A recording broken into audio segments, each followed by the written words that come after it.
360th Civil Affairs Brigade. You're the commander. I am. That's cool, right? I know, like, somebody that's a boss, like, in charge. That's awesome. That's awesome. Well, hey, everybody, we're here. We're listening to Funky Giraffe singing "Are You Ready for Me?" I'm here with Colonel Sue Gannon, and let's hang out for a minute. If you come on board, say hi. If you're here, if you're watching on Facebook, I cannot see your comments. I need you to go to Twitch or go to YouTube. It's something new that we're starting, so check it out. If you're watching here, I will not be able to see your comments unless I switch screens here a little bit, and we'll check it out. But here we are. We're here with Sue Gannon, Colonel One Eats. We're excited about it, and we're gonna hang out. Let me tell you, ma'am, kind of what we've got going on as a program, so you kind of understand kind of, what you're stepping into in a way. This is Joe Benson and I's kind of pet project, and Benson was one of my soldiers. Okay. And the idea came when oh my gosh, let me go to my website. Hold on, and then pull that up. Let's share that on the screen. And so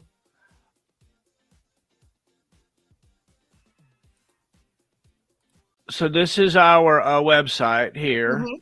Mm-hmm. And basically, there's me, my little picture, and there's Joe, and this is like the box and the coin and the thumb drive that we Joe developed this stuff. He got the box, which the box is coming from Ukraine. With the box is actually a Ukrainian product. Oh, very cool. Yeah, and we have a titanium thumb drive, and then the coin that's serial numbered. And all this started when my Jumpmaster buddy Maggot got sick in 2016, and he couldn't remember. Wow. And so I was like, well, I need to call him and get all this stuff on tape. We need to record all the crazy Jumpmaster stories and stuff that we had together. And so I ended up calling like 8 or 10 people, and I called it Heroes I Know and Marshall in the Middle. And I thought, that it was important to get our stories told. And it kind of tapered off a little bit. And then in 2021 of January, Sergeant Mason was one of my soldiers. I was his first sergeant. We spent almost 3 years together, he and I. He was a great soldier of mine, and he passed away.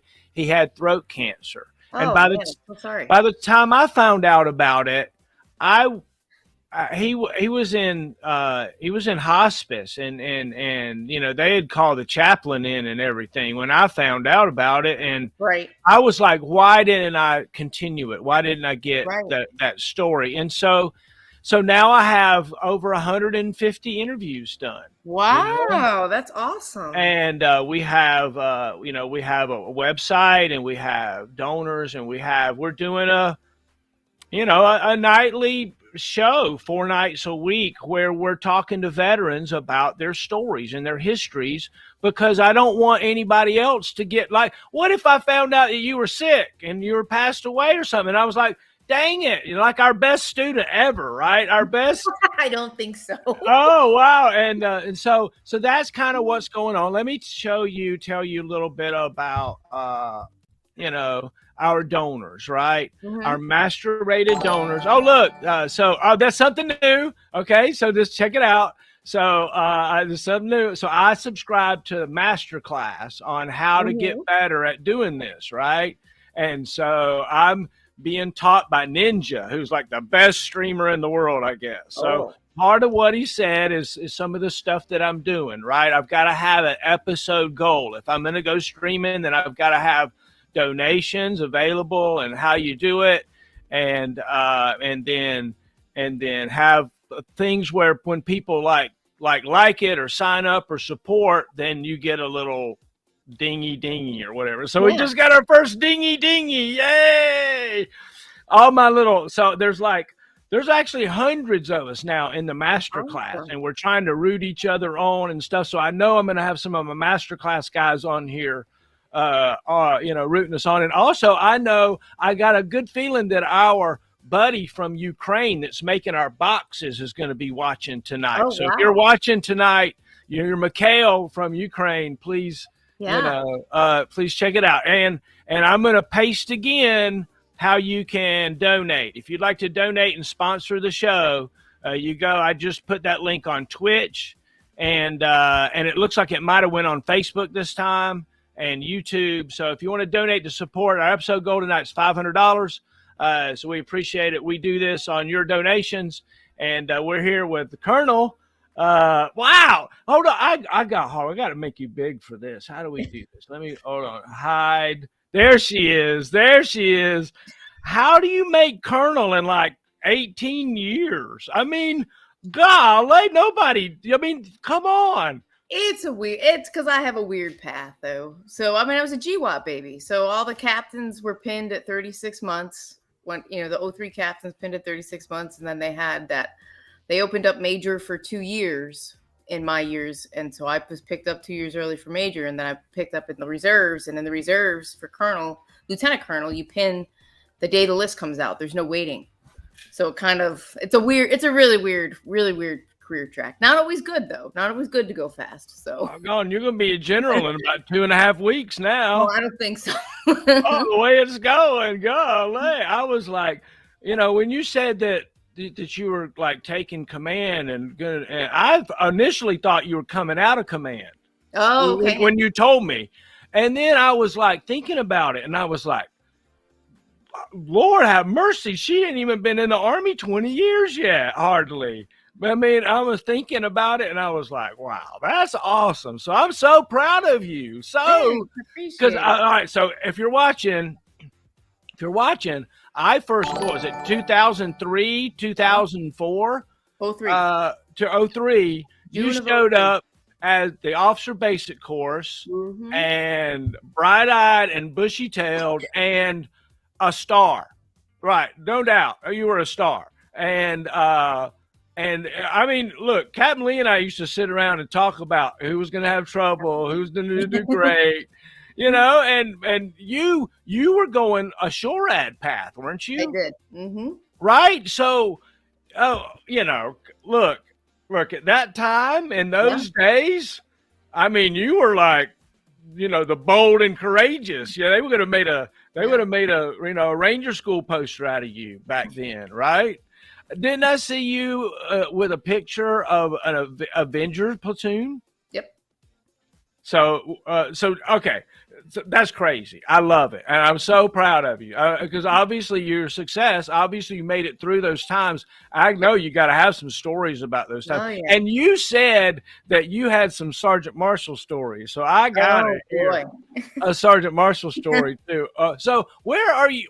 Oh, by the way, hi to your mom and dad. I hope they're watching.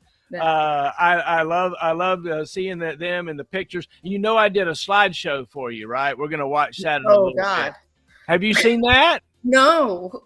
Oh, let's watch that right now. No. Yeah, we're going to watch that right Oh, no. Yeah. There we go. Where is it at? Let me grab it up. I'm excited. Here it is. I wait to see your golden smile, feel of 1,000 kisses. Oh, please stay a while. I reach up to hold your sunlit face. Feels like a handful of silk now. I'm in your warm embrace. Oh, I hope this feeling lasts till the oceans turn to glass and the world around us turns and fades to black. Together we'll hold back the sun in this moment, forever young. Against the stream of time we'll run, baby. We'll hold back the sun.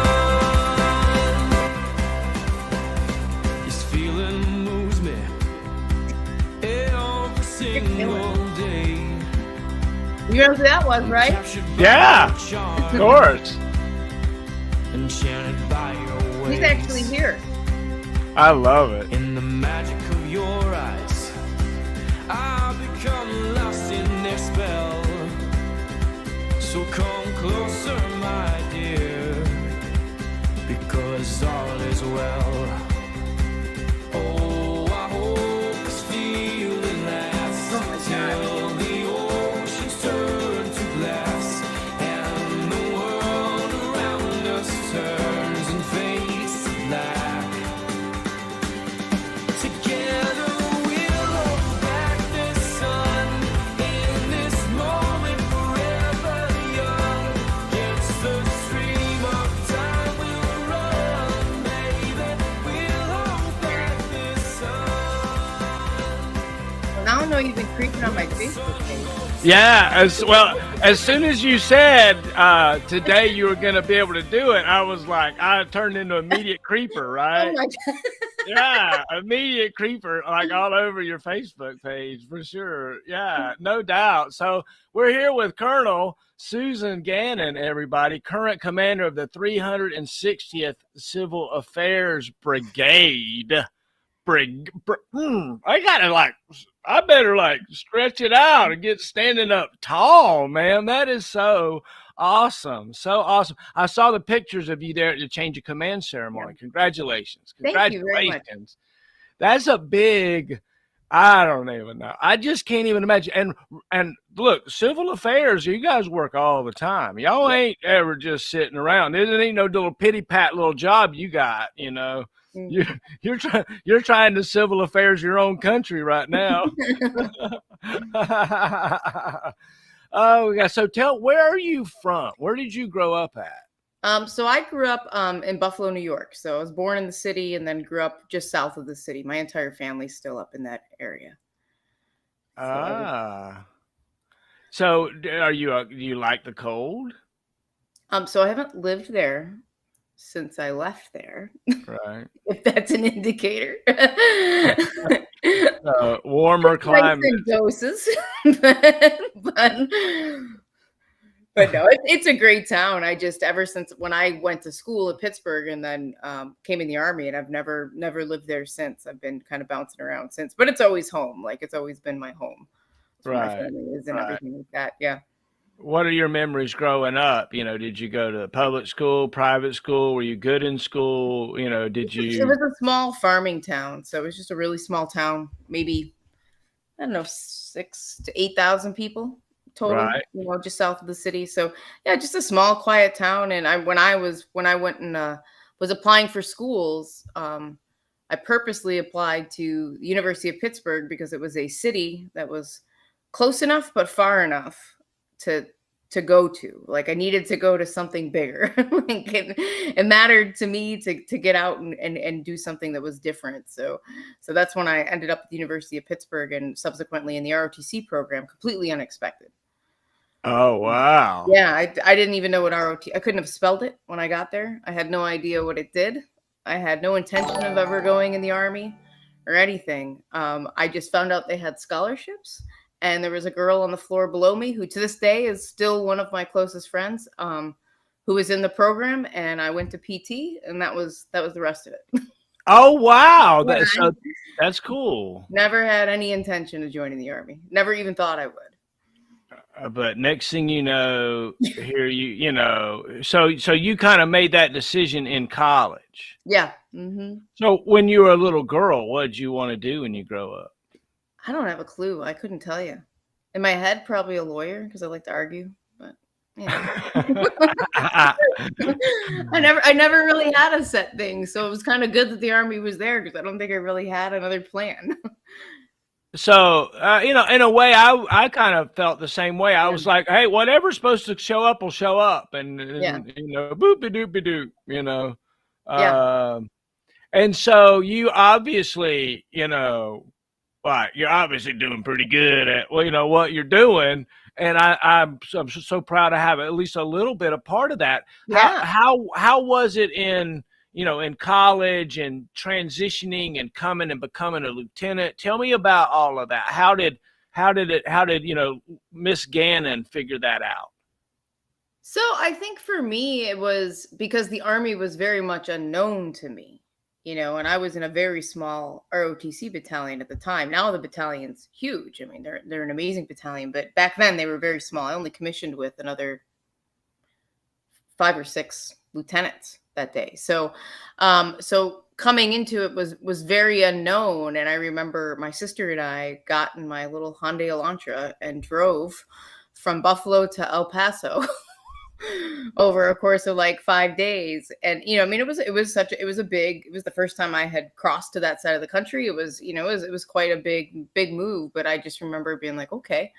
And then I remember showing up to, signing in at Fort Bliss on the 5th of June. I signed in, and I remember meeting who happened to be one of my classmates who was in that picture, Jen, who is now in this area. So it's just funny how small the world is, and you kind of keep running into the same people. So it was definitely a tremendous change for me, but it seemed to fit, I think.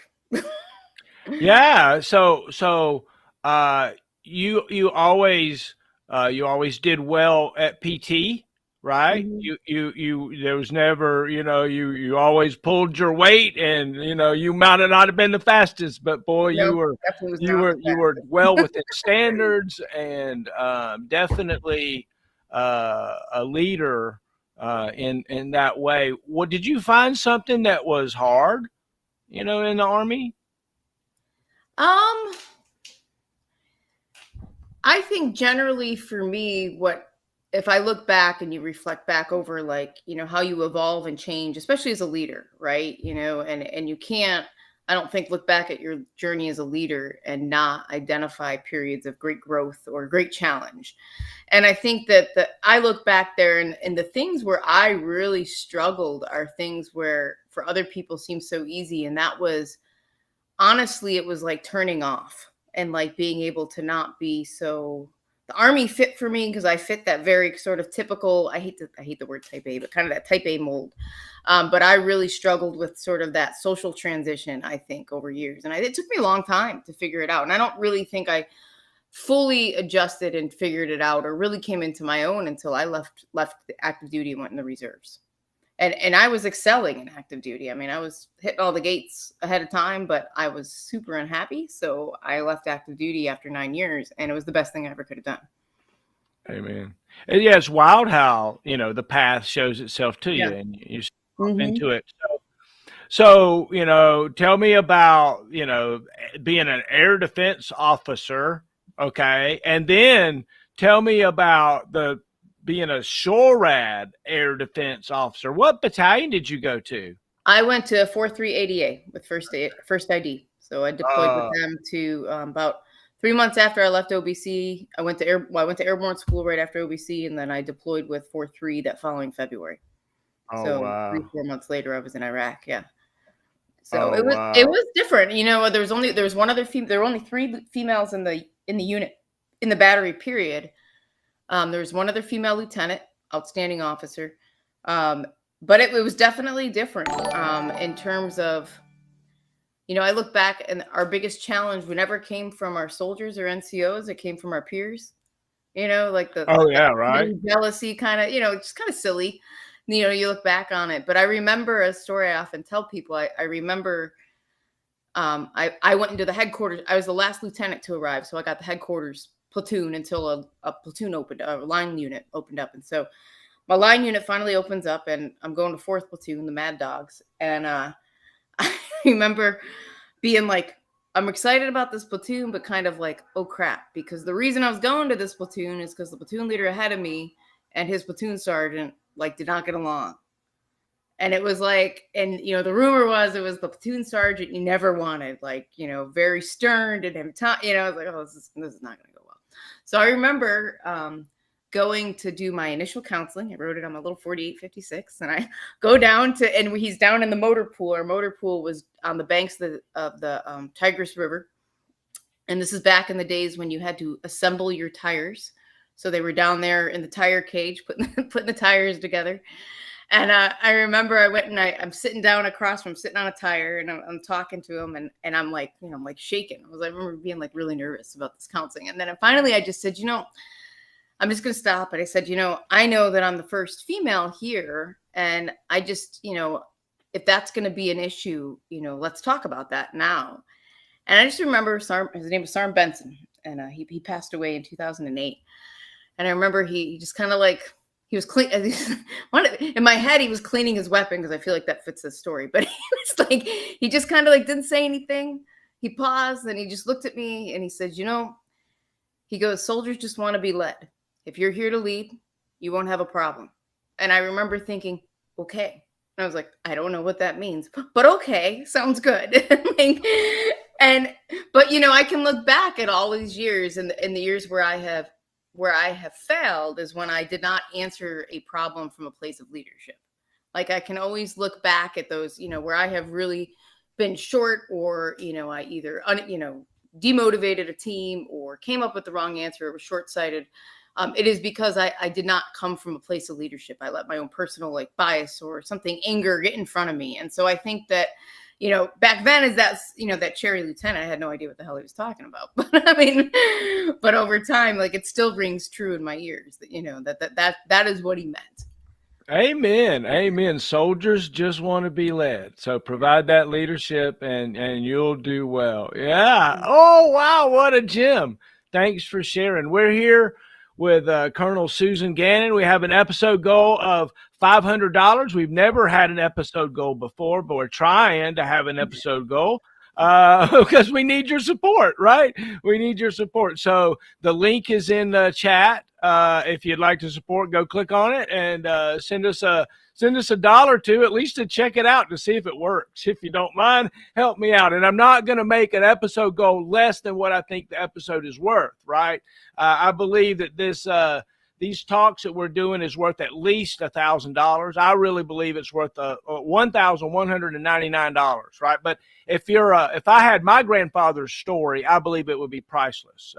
So what we're doing here is a donation based thing, and we appreciate your support. So as you're watching this, hey, please just click on the little link, send us $1, send us $10, send us $582 to become a master rated donor.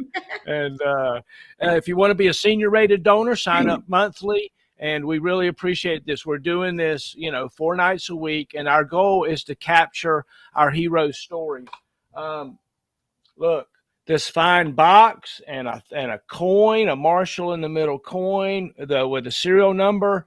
I chose 0034 for mine because of 3rd of the 4th ADA. Yeah. And then we have a thumb drive. It's titanium. So if the Russian tanks come, it won't get crushed. All right. Well, they'll be out of fuel. So. And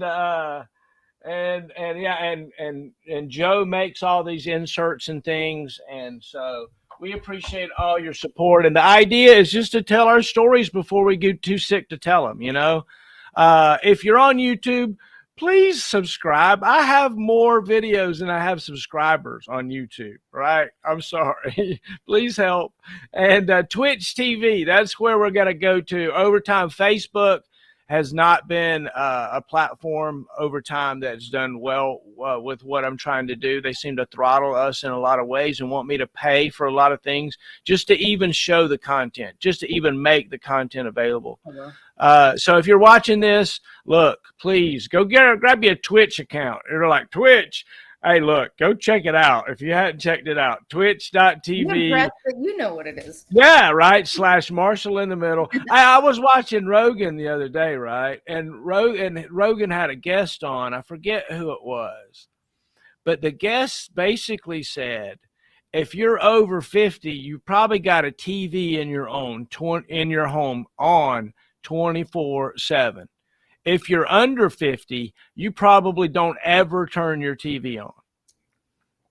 And it was wild. I was like, I thought about my parents, right? Their TV never goes off ever. And it's always on the same station, right? Yeah. Unless they're watching something that they've taped. You know, right. They, you know, remember, like, I remember the days when I used to have to program Ginger's VCR so we could tape General Hospital, right? Oh, God. So you got to tell me a Sergeant Marshall story. Do you Oh, remember a Sergeant Marshall? What do you remember from those days? So yeah, I mean, it's funny because it's over the years. You know, ADA is so small, so I've run into, and I ended up in my civilian job working in the Damo Fires on the Army staff, which is just does all the air defense and field artillery. So I've run into a lot of the same characters. I have to, you know, over the years. You know what I remember? Do you remember? It was the final field exercise, and we were doing a patrol to, I don't know where we were going, but there was a character in front of me from the class, whose name I won't mention, who collapsed. And you were standing there, and we were like looking, and he was in front of me, and we're in the sand, right? And I'm a Gregor, and he collapses, and I remember, and you never got mad. I can think of very few times that entire time you ever got angry. And I just remember we opened up his ruck, and it was filled with bottled water because he didn't want to drink out of the water buffalo. It was the only time that I remember you just like being unable to speak. and then I remember you took him to the you know, the heat casualty collection point or whatever. And then whoever, I can't remember who's standing in front of him. Remember, we looked at his rock and I was like, I ain't carrying that water. I ain't doing it.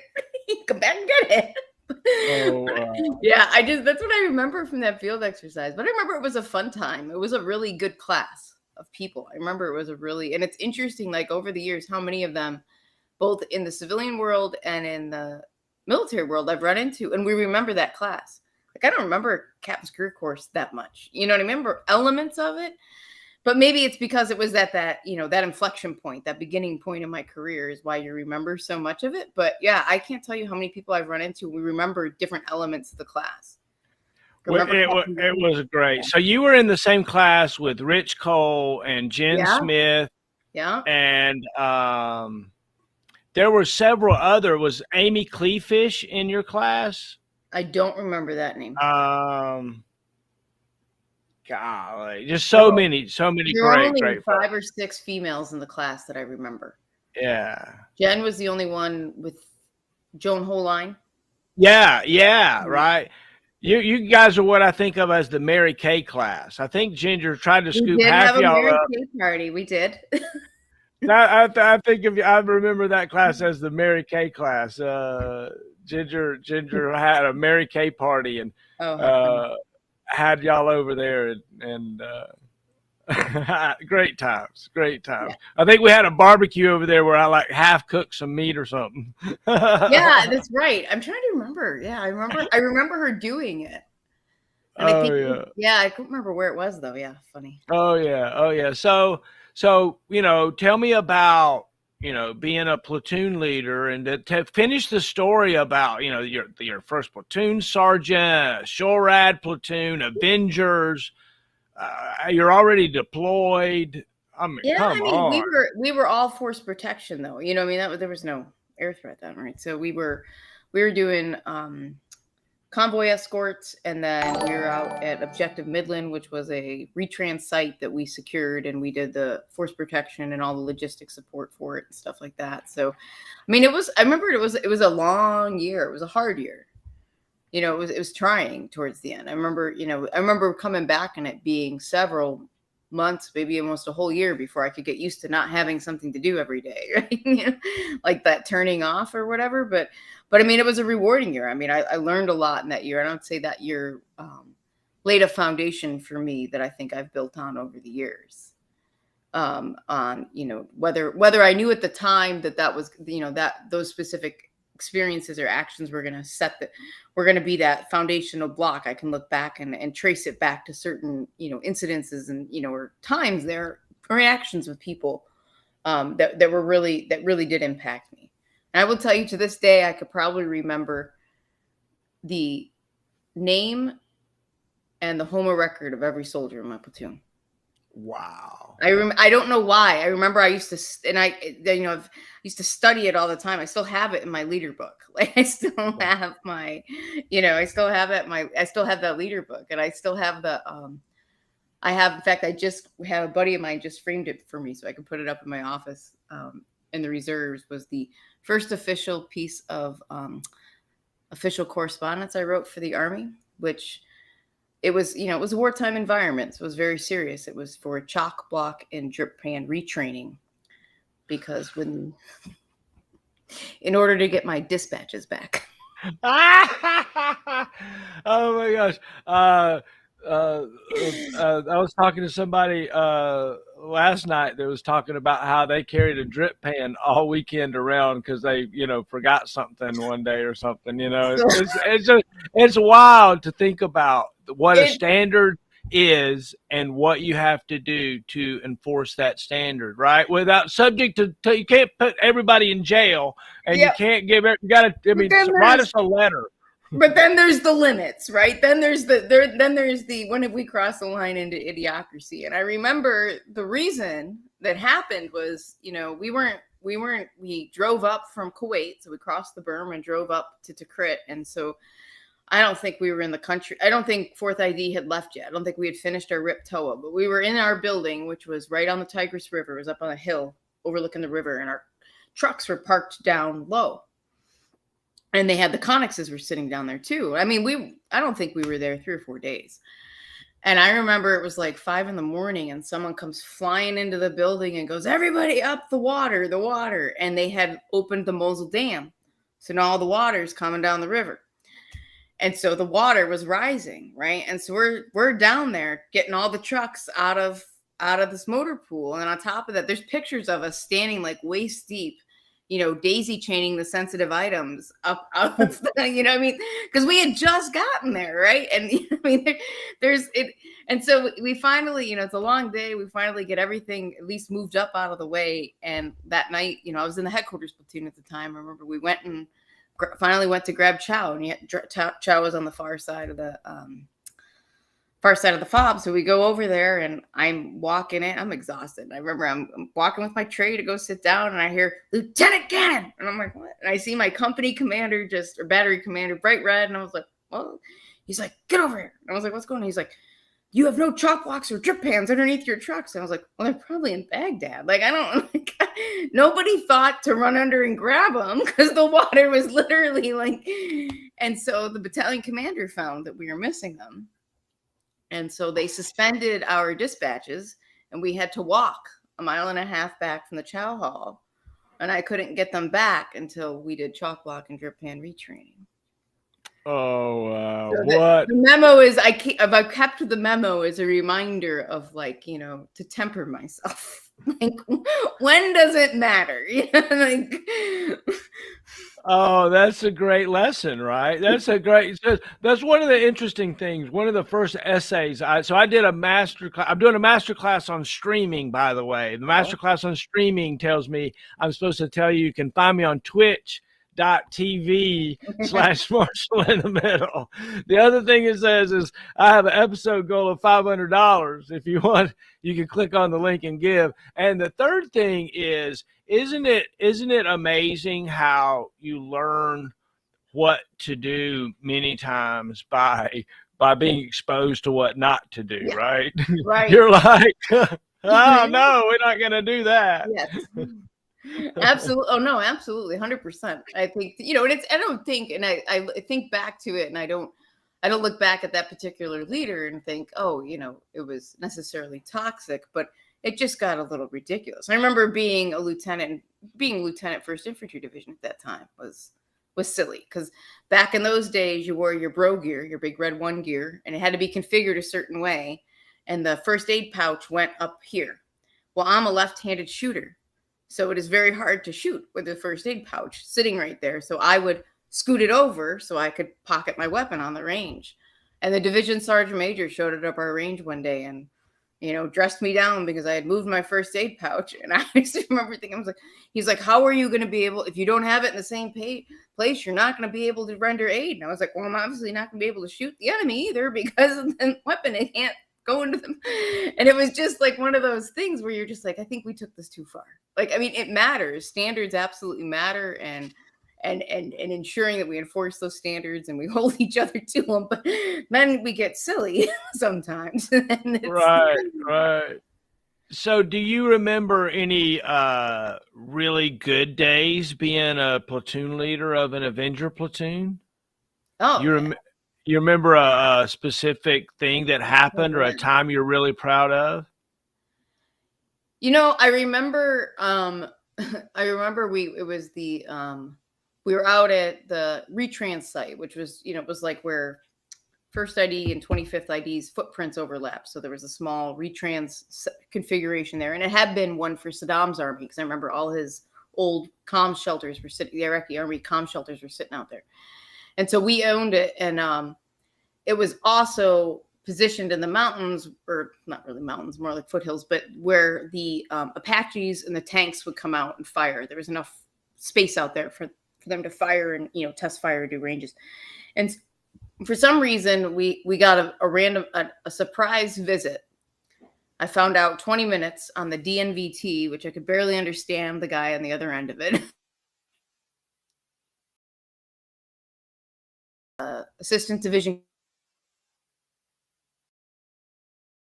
in his helicopter. And I remember thinking, oh crap.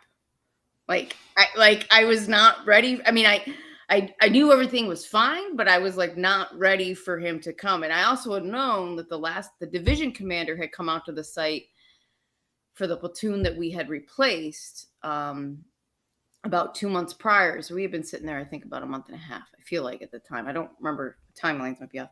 But the platoon that had been out there prior and the division commander surprised, and it did not go well. Oh. And so now I'm like, oh crap, right? So I remember he lands, and as soon as he landed, I just remember looking at, my platoon sergeant at the time. I was like, all right, like, let's put this together. And I like reverted back to like the basics of ROTC and how to brief the terrain. And I remember I just took him and I led him around the site and I briefed him, and took him to see my guys, and they were able to brief their mission and intent and all this stuff. And I remember as he went to he was only there maybe 25 minutes. And as he went to get, back on the helicopter, I'm thinking, oh my God, this was the most basic brief anyone could possibly do. I mean, it was the only thing I was missing was my map bag and some pens and some yarn. You know what I mean? Like, it was really lame. And I was like, and as he got on there, he just turned, and I remember he handed me a coin and didn't say anything. He just gets on his helicopter, and his aide, their XO, whoever was with him, was like, okay, you did a good job. And then I get back, or I find out a few days later, a logistics patrol came out to drop off supplies for us. And they were like, what did you do? Like, how did you brief? Because they want to know what you did, because it went really well. And, they said it was the best brief they'd ever gotten. And I was like, literally went to the basics of and no one believed me. And then fast forward, we came back from there, and they opened the museum exhibit. And at that time was in, oh my goodness, what was the name of it? North of Würzburg in Germany. I can't remember the name of the concern, but we were there for the opening, the memorial, and the opening of the thing. And we're going through there, and his name was General Morgan, and he sees me and he pulls me aside and he drags me over the division commander.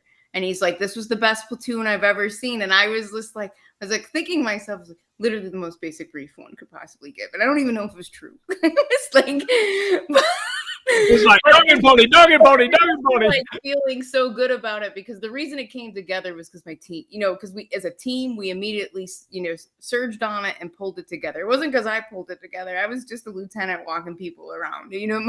My team immediately, seized on the objective and just put it together. And that, we didn't have to, and we knew exactly. And I remember that there's such a rewarding feeling when you're with a group of people and that team gels and it works, and it's like a physically rewarding feeling. It's like being around your best friends, you know what I mean? And so remember, this is the only reason it worked. And to this day, I'm always like, man, kind of lame. No, never lame, never lame. It's odd because you think it's lame because you realize that doing your job is important and you covered those basics, right? Your guys and gals weren't out there sitting at the with their feet Yeah, propped up right. with their range cards turned over and colored, Yeah, colored on the right. backside or something, right? Oh, wow. So, did you find a time in your career ever that you were like firing your weapon at the enemy or cowering in danger or helping somebody that had been injured? So not so much for me. So on that first rotation, we were pretty blessed. We did a lot. We were on the road quite a bit, but we got there. What is it? A month and a half after they caught Saddam into Crit, and Crit really sort of calmed down at that time. Everything sort of moved towards the south in OIF too. So it wasn't too bad. I remember Fallujah. I remember, watching it. I remember being off in the distance and watching kind of, seeing the medevac elevators, but I was not. And then all my subsequent deployments were either with, Patriot, which they're not doing that. And then, they weren't at that time, we were, in the beginning of the Iraq war, totally different story. But, when later on, when I deployed in 07, 08, it was, out of Qatar and Kuwait. And so it was just a totally different experience. Wow. To do that. So, and then my last overseas mobilization was with the reserves, and it was back in Kuwait doing civil affairs planning and traveling all over the region, but nothing up north. So, What was it? Like if you could like look back on your career and go, Avenger platoon leader, like, or what are you gonna give it? You're gonna give a thumbs up, ain't you?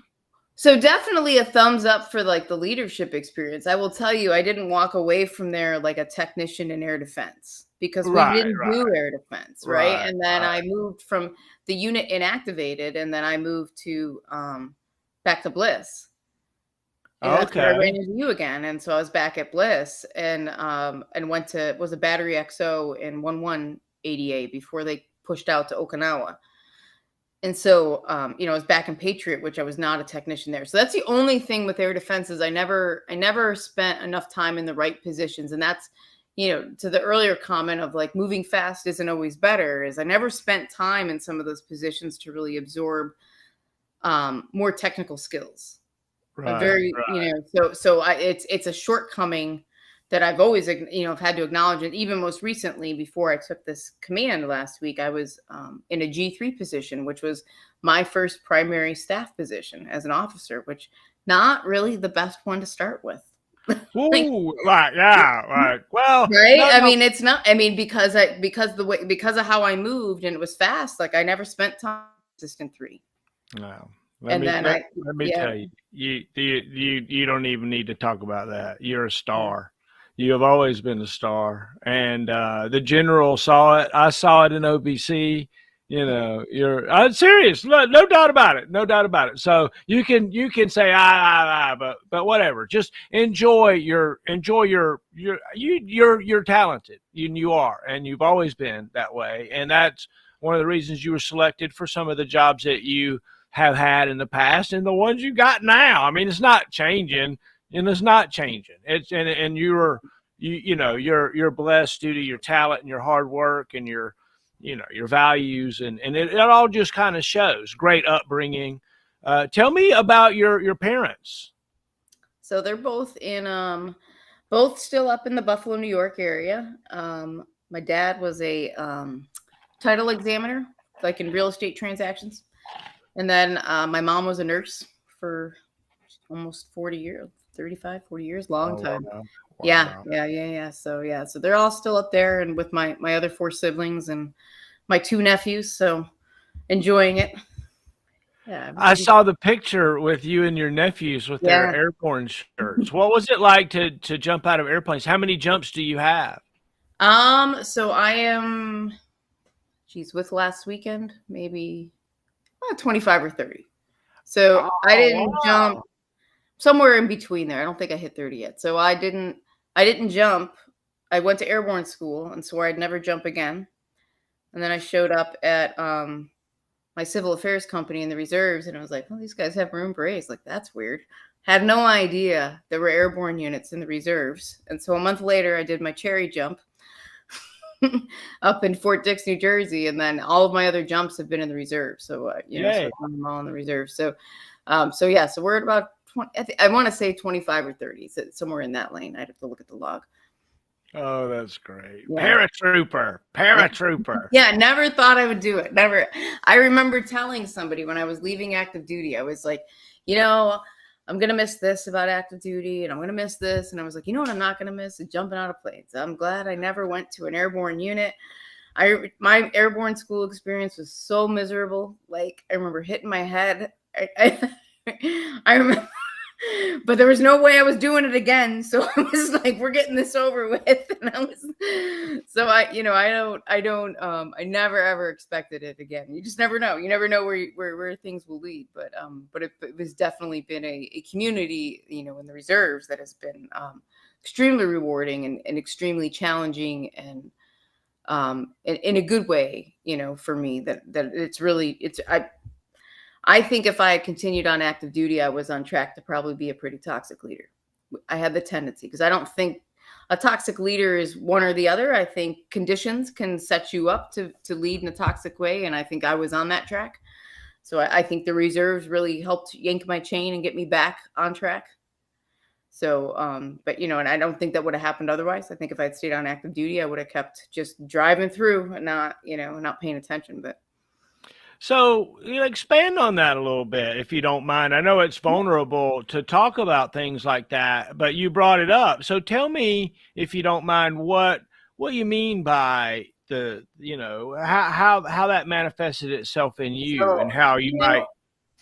I think for me, it became, I was always very focused and very, I was always, have that like kind of always, and I still do have that like sort of workaholic type tendency where, the mission is important to me, and the Army's always been, the people on the team has always been important. But I can look back to certain times and when I was a captain on active duty where it was, I was working 12, 14-hour days, and that's not. I was a producer. I mean, I produced on paper. I looked fabulous. I mean, I got picked up 2 years early. I was fabulous. Nobody liked working with me. I got you. I was not a good mentor. I was not a good, and then when I got to Virginia, so I PCS'd from El Paso after my battery command and got to Virginia and was on the joint staff. So I went from being a battery commander, in an air defense unit to being like, take your daughter to work day on the joint staff. I mean, like a 26-year-old captain, like it's very, and you're not busy at first. Like you go from going 200 miles an hour to 0. I've quickly realized that I was like, one, very unhappy. Like, and, I had just come off of, some personal challenges, but not only that, I mean, I was happier for having passed through those personal challenges, but like, I didn't have any friends. Like I didn't have any hobbies because all I did was work all the time. And like, it really forced me to sort of open my eyes to like identify and it wasn't instant. It took several, I could look back and say it took several years to finally come into my own, to be comfortable with that. I remember when I got there, I knew I was going to the board and it was my first look. And I remember telling the Army 06 at the time that was there that, I said, I remember telling him, I think I could be as competitive as any for this, but, at the same time I said, I'm pretty sure I'm going to get out. And he's all like, you won't get out. And I was like, no, I'm pretty sure, like, this is where I'm at right now. I'm going to give this a year and then we'll figure it out. So I got notified I was selected about, 7-8 months later, and I dropped my paperwork 2 weeks afterwards to get out. And people were just like, well, you can't go. And I was like, I don't want to be here. Like, I'm not happy here. Like, no one ever asked me, what brought you here? No one ever sat me down and said, what is challenging you to stay here? What is it that you were? Because the immediate, when I got notified, I got picked up. I think one of the triggers was not trigger, but like that made me say, hey, look, I got to figure out if this is what I really want to do. Is one of my old bosses called me to tell me the good news that you were picked up early. And we've got a spot for you in 11th Brigade. So we're going to put you straight into this position. We're going to say, and I was like, I do not think that's what I knew what those positions entailed. I knew I could do them, but it did not sound good. Like, Right, right, you know, right. and so and then I left a year later, and and I remember people, and it was very frustrating because I think back to that time of, constantly being asked, well, why are you leaving? And what's your plan? And why don't you have a plan? And you need to have a plan. And I remember I signed up to be an English teacher. I had no intention of really ever being one, but I was like, look, I'm in school. I'm going to be an English teacher, guys. Leave me alone. And I remember finally at this time, I was the aide to the 2-star director, and, or not aide, the exec.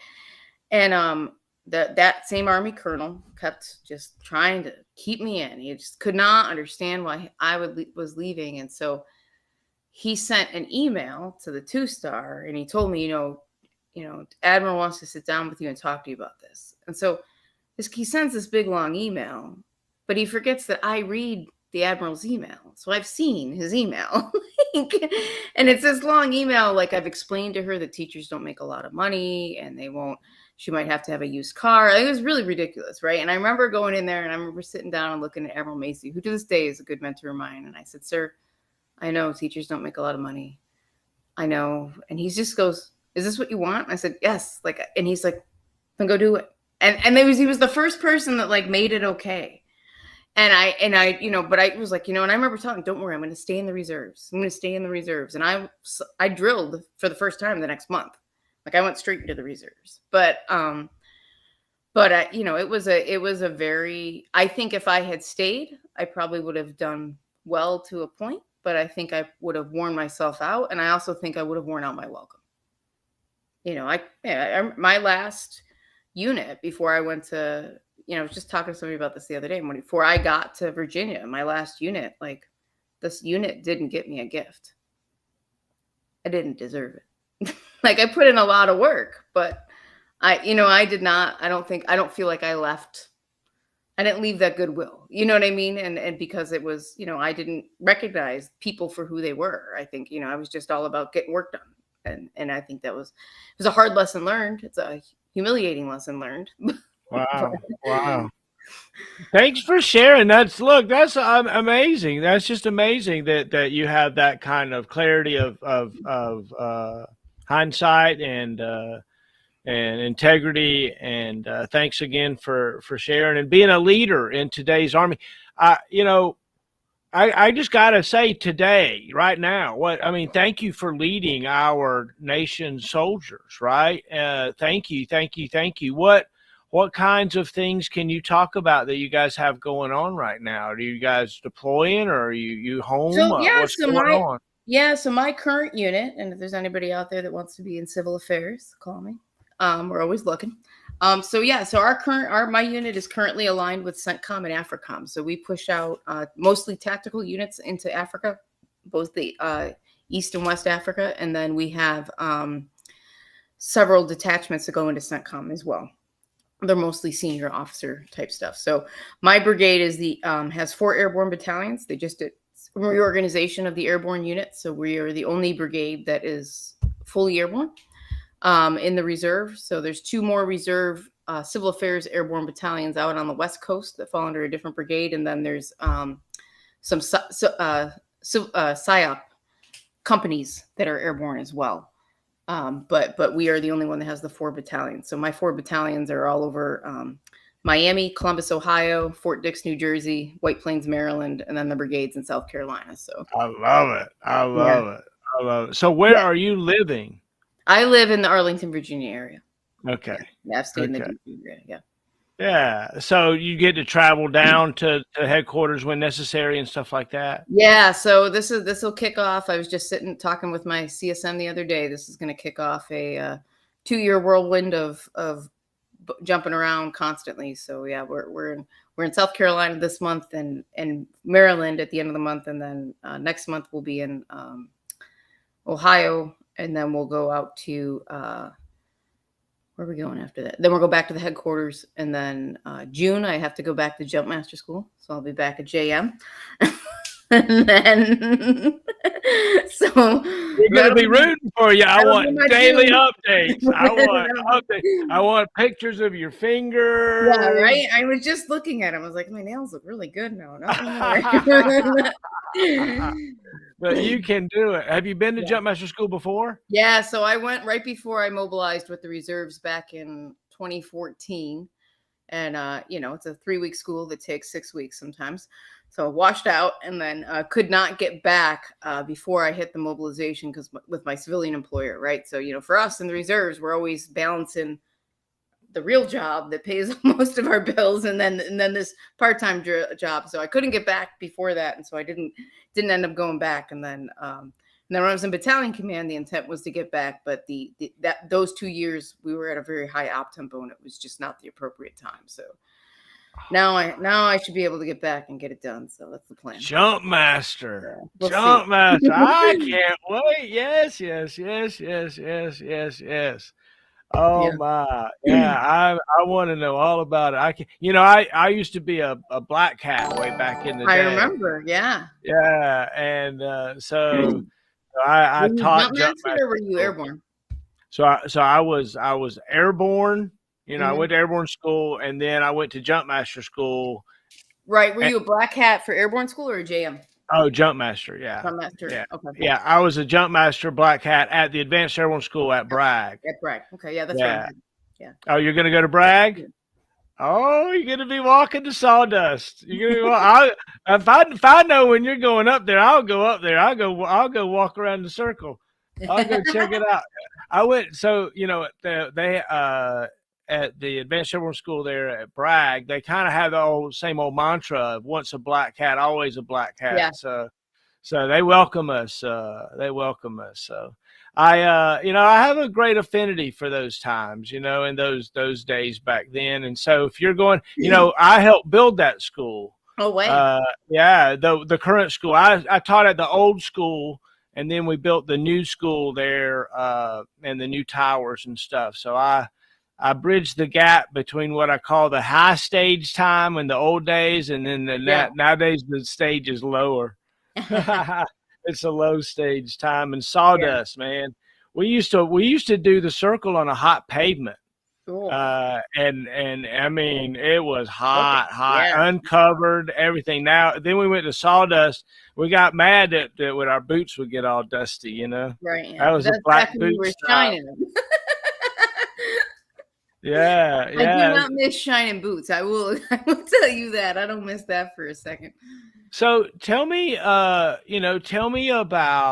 that transition between, getting out and becoming a civilian. And obviously you won Teacher of the Year for 6 years running. Oh, So you're yeah. doing a great job as a teacher. Not quite. No, it's definitely a lot harder than you think it's going to be. I don't care how ready you are for it. I think that I don't know if it's the initial loss of the structure that you just get so used to, even though you hate it, or whatever. It definitely is a very, very, very different transition, I would think, and I'm seeing it now as, I have more and more of the teammates that work for me that are retiring, right? And I see some of them and I'll be like, oh, some of them I'm like, you know what, you're going to be fine. You've got a plan. You've already bought the house in the Outer Banks or whatever your plan is. They've been thinking about it. And then there's a lot of them that come up on that transition and they really don't think about it until it's right there. And that's kind of how I was. I knew I wanted to go. I knew it was time to go. I really didn't think about what it was going to be like afterwards. And I remember I bought a condo that I will actually sell 10 years to the day after I bought it at the end of the month here. It was the first home I bought on my own. And I remember I bought it and then I went on terminal leave like the next day. And then I had no job lined up. And I remember, at first, the first month, I was still getting up at 5 a.m, like all this stuff. And then I was like, actually, this unemployed thing's kind of good. Like I was, working out twice a day.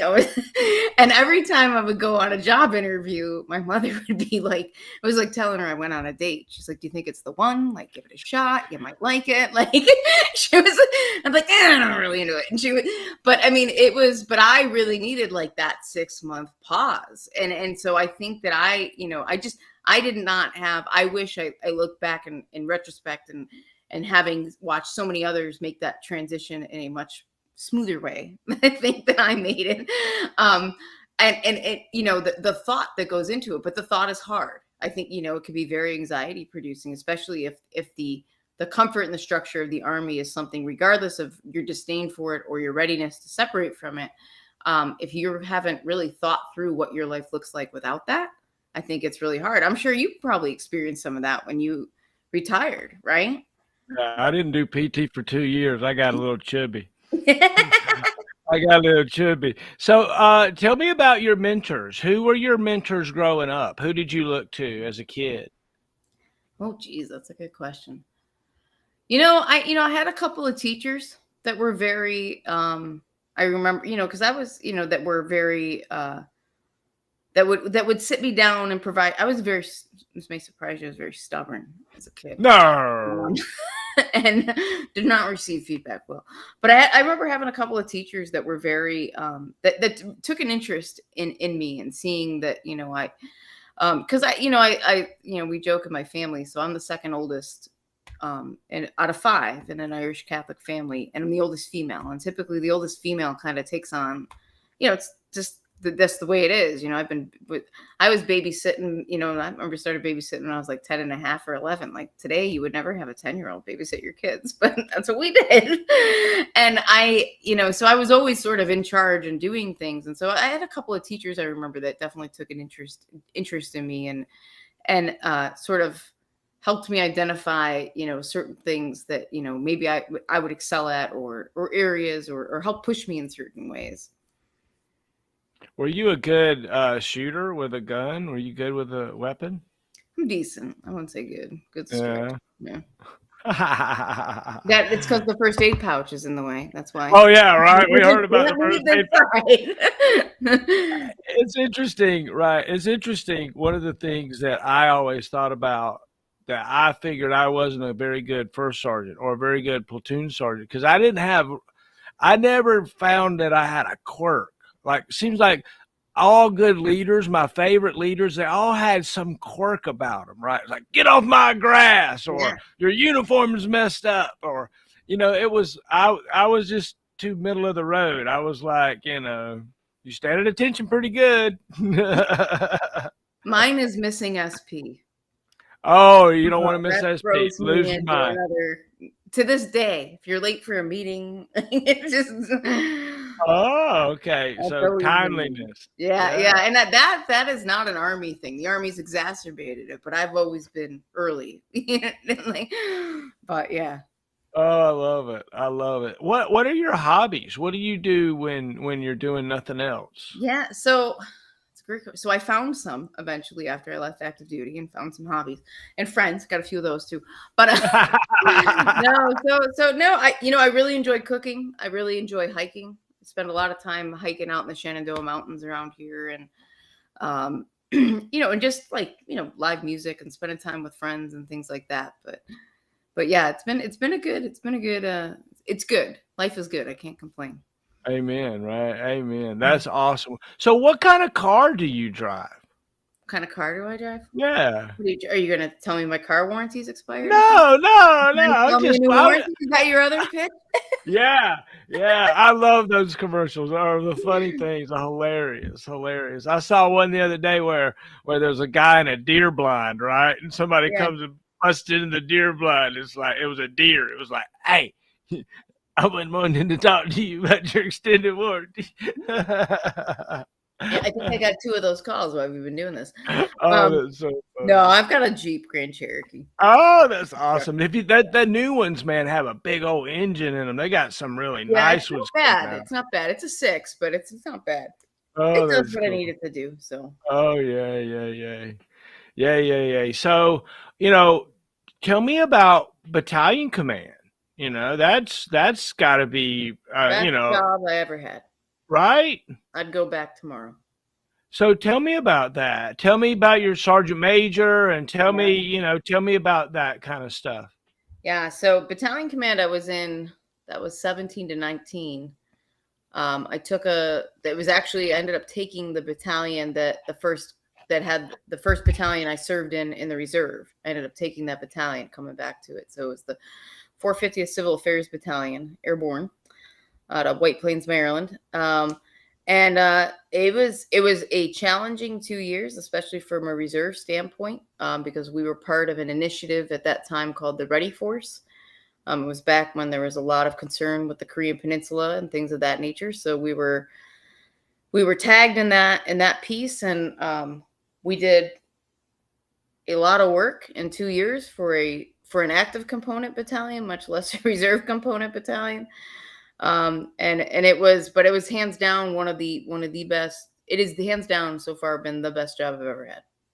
I remember just being it was a great team. It was an exhausting 2 years. It was stressful, but a lot of really great memories from it. And great sergeant major, had two really great sergeant majors.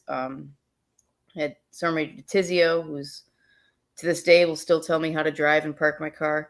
But but great guy from Philly. And then another sergeant major, he was my ops sergeant major, Sergeant Major Pruitt, who to this day is a close friend and mentor of mine, like a true mentor. And he was actually my first sergeant back when I was a company commander. So we've known each other quite a while. So really, really fortunate. And I remember I left battalion command to go on a war college fellowship up at Tufts University. And I remember after I changed command thinking, like, in about a month and a half, I'm going to feel this.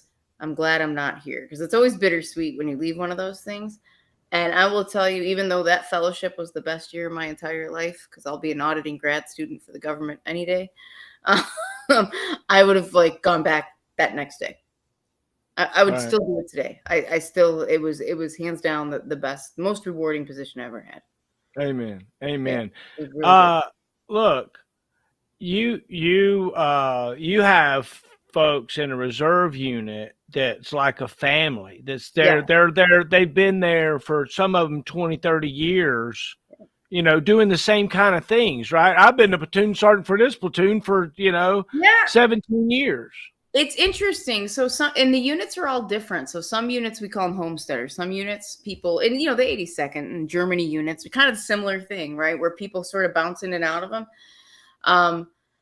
And the ones in the unit I had for company and battalion is here in the DC area, which is a very transient area. So you get a lot of turnover, a little bit more turnover. You have a lot of people that have hung out there for a long time, but you have a lot of more turnover. And you also get some of the most incredible soldiers you've ever met, E4s that are PhDs and teach physics. Your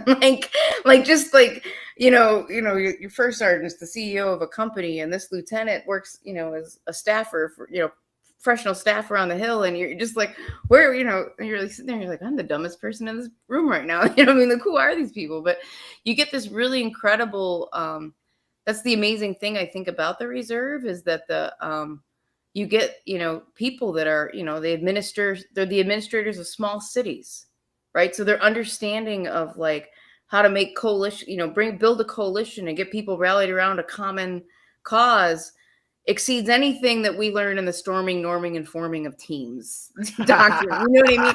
Not that isn't good. These people are out there living it every day. And so you really get this complement of people that really challenge you how you think. They really pull you outside of the box. And I think civil affairs attracts maybe a little bit different population, but I would argue even a logistics unit has people that have these, just bring these really unique skill sets that when you are, born and raised in the Army, if your only professional experience is the active component military, you don't get that enrichment. You just don't, because it's not there, because you're always in that military thing, unless you go on some special broadening assignments. So I think it's just been a very, very, very interesting and very rewarding opportunity to work with people that you're like, oh, why don't I think like that? I remember my first battle assembly, as they call it, drills for the reserves. We were taking a PT test. So I called the first sergeant. I'm like, what color PT belt do you guys wear? And he's like, are you serious? And I was like, well, yeah, what color? I've got red. I've got blue. I've got yellow. And he's like, ma'am, if you just bring a PT belt, you'll be fine. He's like, unless you want us all to match, I can have everybody match. And I was like, and at first I was like, what do you mean you guys don't have matching PT belts? But then he was like, just bring a belt. And I was like, but like, just, and for me that, as silly as that is, I was like, this is true. Like, why am I worried about this? Well, I know, but if you've ever been out of uniform before, especially if you're the leader and you show up and every, and it's like, ha ha, the new lieutenant's here. They're out of uniform. Yeah. No, exactly. Yeah. And especially if you're in the wrong PT belt, there's, it glows. People can see it for miles. You know what I mean? The Army's affinity with PT belts was just beyond crazy, right? It still is. It's not gone away. Oh my gosh, we're laughing so hard. So, what's your civilian job? What did you do, or what do you do? After your. Because you don't do much of your civilian job. You can't do much of your civilian job right now. I do them both. So yeah, no, I work full time. So I'm a defense contractor. I work for KBR. I've spent time on a couple different projects. I worked in the Army G2, and I did what they call requirements. Just programmatic requirements, nothing technical. And then I moved over to Damo Fires in the G357 and worked air defense and the revival of MSHORAD, making SHORAD great again, bringing that back. And then I moved, and then I was gone on military leave for 2 years because I went to the fellowship, and then I got mobilized for another year at USAID. So once I came off of that mobilization, I came back this summer, and now I'm in the Joint Counter Small UAS office. Doing a lot of the more requirements, more PowerPoint slides, more memos. But not that exciting. Yeah.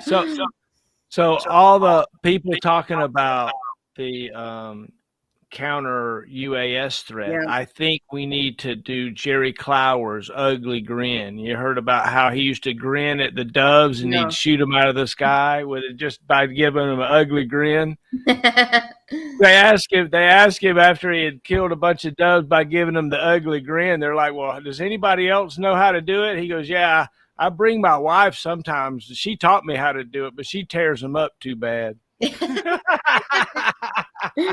Yeah, no, I mean, it's really an interesting problem set, to be honest with you, and it's a rapidly evolving one. So it's definitely kind of an interesting to be sort of on something that's a little bit newer and sort of frontline, as opposed to Army intelligence and air defense have been around forever, and so it's definitely an interesting problem set. Wow, yeah. Well, I can't even imagine. We got to find a way to defend against swarms of drones and all kinds of stuff. And then you also have to find a way to defend against, Joe Smith, who's decided to fly a drone over an airport, because he wants to take pictures. You know what I mean? Like, there's both sides of it. Look, I'm a drone guy. See, you're part of the problem. No, don't shoot me down. Oh my gosh, it's just an interesting dilemma to think about how we defend ourselves these days. It's anymore. Just give me a fishing net. I just swing with those. I know, right? A big old net to try to throw up and catch them and all this kind of stuff. So, you got big things coming up for your current unit, or you guys, I'm sure you guys are busy doing all kinds of things. Yeah, we've got quite a few of the battalions are starting to rotate. So we just assumed the Africa mission in the fall. And so we have quite a few of the battalions. I have one unit that has a company over in West Africa right now. And then I have the other battalions will start pushing their soldiers on rotations over there. So completely different change. And, regional orientation, and and for us, understanding regional dynamics is a critical piece of our job. And so it's a significant turn for us, but I think people are looking forward to it. The soldiers are looking forward to, soldiers don't join the Army to just sit a drill on the weekend. They want to do things, and they want to put their skills into play. So it's exciting. It's a lot of new things to be learned, but I think that's it's refreshing, especially coming out of, and I lucked out in terms of I wasn't in a drilling reserve unit during COVID, but COVID really was really a challenge for the reserve units because it was all virtual drills, and it's just not the same. You cannot replace, there is some efficiencies that could be gained through virtual, events, but I think, you just can't replace, being together with your team and learning and interacting and that kind of thing. So now we're back, and we're cooking there. And I think it's going to be a great 2 years. Oh, wow. They say that there are no atheists in the foxholes. Has there been a time when, there was a dark night when you were on a road march or something, when you called on a higher power? Or, I know I say a prayer before I jump out of the airplane. Is there a spirituality about you that you'd care to talk about? I don't think, for me, it's not. I think it comes down to what is it that brings you to your inner peace, regardless of what that practice is and what that faith is or anything. And I think that whether it is and I say this as I've watched, I've had multiple soldiers in recent years where, have been in some pretty dark places. Right. And, as you watch them navigate through those waters and what triggers that and what challenges that. And I think that finding whatever it is that brings you to that center, regardless of, if it ascribes to a specific faith or not, I think is really important. And, and for me, it is important for me to, bring myself back down to that center, and stuff like that. When I'm jumping out of airplanes, I don't think, I just follow. Otherwise you might stop. Yeah, if I stop and discuss it with anyone, God or otherwise, it's not going to go well. Yeah, there's no need for discussion. Once you're up there. I was telling CSM the other day, because this jump that we did on Saturday was the first one in 3 years. And I was like, every time I do the first jump after a while, I'm always as soon as the door opens, I'm like, what am I doing up here? Like, why are we doing this? Once I'm out, I'm good. But oh, that's great. Oh, wow. And well, being in a unit that's so unique like you guys is, having that cohesion of jumping out of an airplane, that builds a lot of bonds. Absolutely. Yeah. It builds a team. It helps, build that team, the foundation of a team, because you're doing dangerous things. You're relying on each other as you do. The jump masters are the stewards of the airborne program, and you're relying on those teammates, and you're also relying on the paratrooper in front of you and behind you to do the right thing as well. And I think that it really does inspire a level of cohesion that I probably definitely didn't appreciate, being a leg, not a leg, but being non-jumping for all those years on active duty. But it also, it's a little bit of extra swagger when you're jumping out of planes on the weekends. So yeah, I can't wait to see you pin your senior wings on, right? Yeah, look at there. Sergeant Major Fernandez likes the stream. Thanks, Sergeant Major. I appreciate it. One of our newest master rated donors, awesome. Sergeant Major Fernandez. Thank you very much. We appreciate it. We're here with Colonel Sue Gannon and having such a good time tonight. And can I play the slideshow for us one more time, and maybe we close out after that, and I'll give you some final thoughts. Let's see, where is that at? There it is, right there. No, that's not it. The sun was in our face the whole day. It's not that I'm grouchy. Oh, I love it. Here we go. I'll wait to see your golden smile. Feel I love that picture right there. That's the one I love. Oh, wow. Stay a while.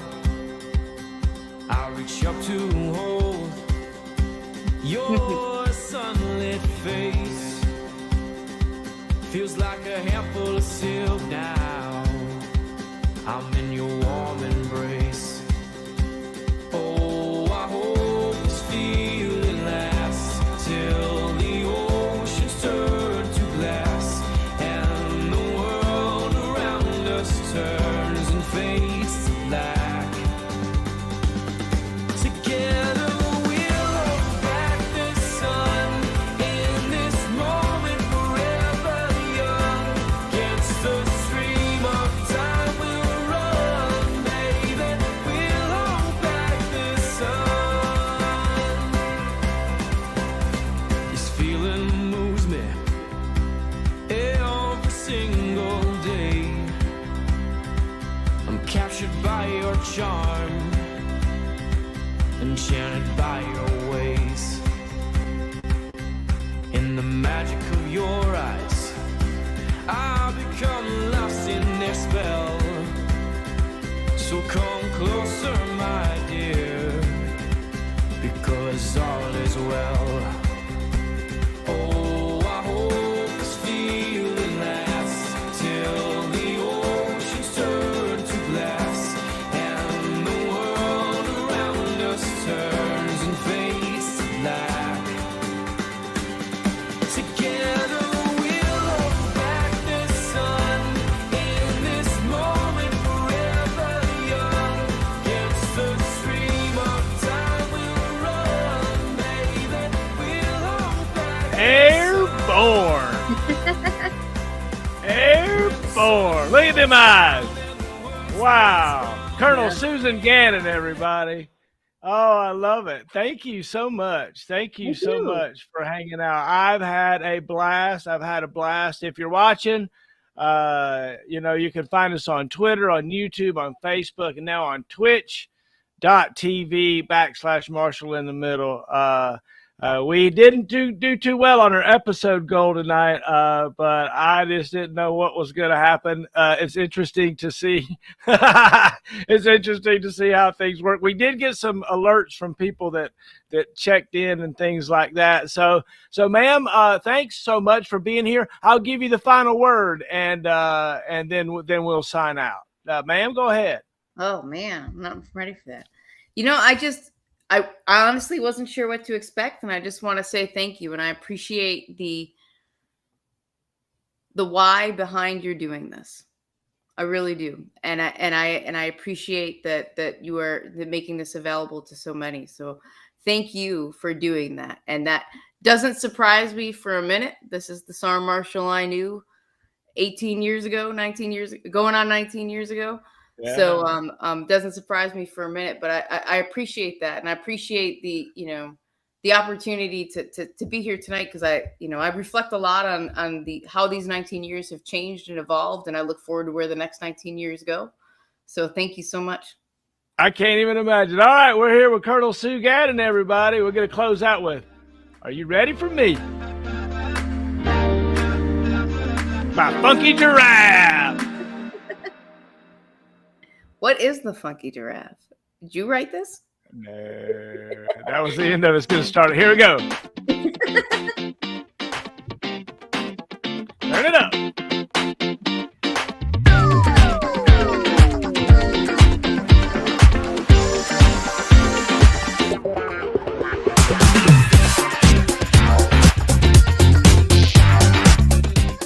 It's so much fun. I don't even really want it to end. Okay, bye, everybody.